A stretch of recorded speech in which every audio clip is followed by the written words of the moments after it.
भगवान शिव सृष्टि के श्रेष्ठ रचनाकार हैं। वो शिव ही हैं जो दुनिया में विद्यमान हर बुराई का विनाश करते हैं।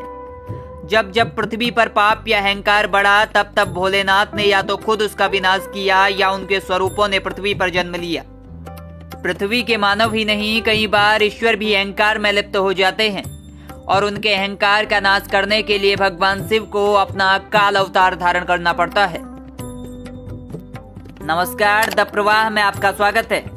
दोस्तों, आज हम आपको उस घटना से रूबरू कराने वाले हैं जब भगवान शिव ने काल भैरव रूप का अवतार लिया। जब शिव के इस विनाशकारी स्वरूप ने ब्रह्मा जी के एक शीश को काटकर धड़ से अलग कर दिया था। हिंदू धर्म ग्रंथों में उल्लेखित बातों के अनुसार एक बार भगवान विष्णु ने ब्रह्मा जी से पूछा कि इस ब्रह्मांड का श्रेष्ठ रचनाकार कौन है। इस सवाल के जवाब में ब्रह्मा जी ने स्वयं को सबसे श्रेष्ठ बताया।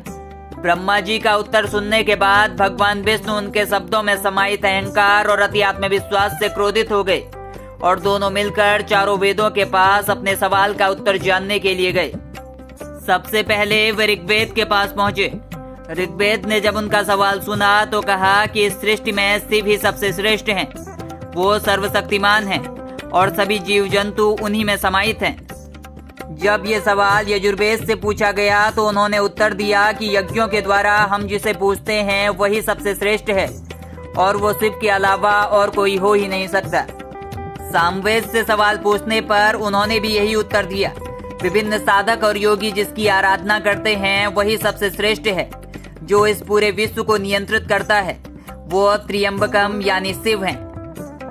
इस सवाल पर अथर्ववेद ने अपना जवाब दिया कि भक्ति मार्ग पर चलकर जिसे पाया जा सकता है, जो इंसानी जीवन को पाप मुक्त करता है, जो मनुष्य की सारी चिंताएं हरता है, वह शंकर ही इस सृष्टि में सबसे श्रेष्ठ है। चारों वेदों के उत्तर सुनने के बाद भी ब्रह्मा जी का अहंकार शांत नहीं हुआ और वो उनके जवाबों पर जोर जोर से हंसने लगे। इतने में ही वहां दिव्य प्रकाश के रूप में महादेव आ पहुंचे।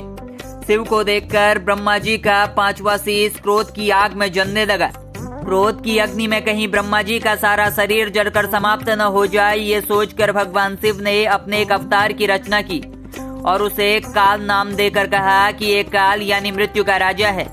वह काल या मृत्यु का राजा कोई और नहीं बल्कि शिव के अवतार काल भैरव थे। ब्रह्मा जी के क्रोध से जलते शीश को भैरव ने उनके धड़ से अलग कर दिया, लेकिन मजबूरन ही सही पर काल भैरव ने ब्रह्म हत्या कर दुनिया का सबसे बड़ा पाप किया था।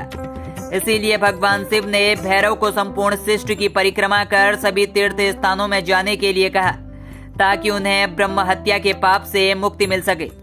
ब्रह्मा जी के शीश को अपने हाथ में धारण कर काल भैरव ने पूरी दुनिया की परिक्रमा कर दी और जैसे ही वह काशी पहुंचे उनके हाथ से ब्रह्मा जी का शीश गिर गया और काशी के जिस स्थान पर ब्रह्मा जी का कटा हुआ सिर गिरा था वह स्थान कपाल मोचन तीर्थ के रूप में प्रसिद्ध हुआ। उस दिन से लेकर अब तक काल भैरव स्थायी रूप से काशी में ही निवास करते हैं। भगवान शिव ने काल भैरव को काशी का कोतवाल बनाया हुआ है। ऐसा माना जाता है कि जो भी व्यक्ति काशी की यात्रा के लिए जाता है या वहां रहता है उसे कपाल मोचन तीर्थ अवश्य जाना चाहिए। काशी भगवान शिव के प्रियतम स्थानों में से एक है और काशी में निवास करने वाले काल भैरव शिव के वो अवतार हैं जो सृष्टि से बुराई का अंत करते हैं, जो मृत्यु के राजा हैं। जब भी पापी इंसान का पाप का घड़ा भर जाता है तो उस पर काल भैरव का चाबुक चलता है और फिर काल भैरव से उस व्यक्ति को कोई भी नहीं बचा सकता। त्र्यंबकम भगवान शिव और उनके अवतार काल भैरव के विषय में आपकी क्या है राय, हमें कमेंट कर जरूर बताएं। और ऐसे ही कहानियों को जानने के लिए सब्सक्राइब कीजिए हमारा YouTube चैनल द प्रवाह। धन्यवाद।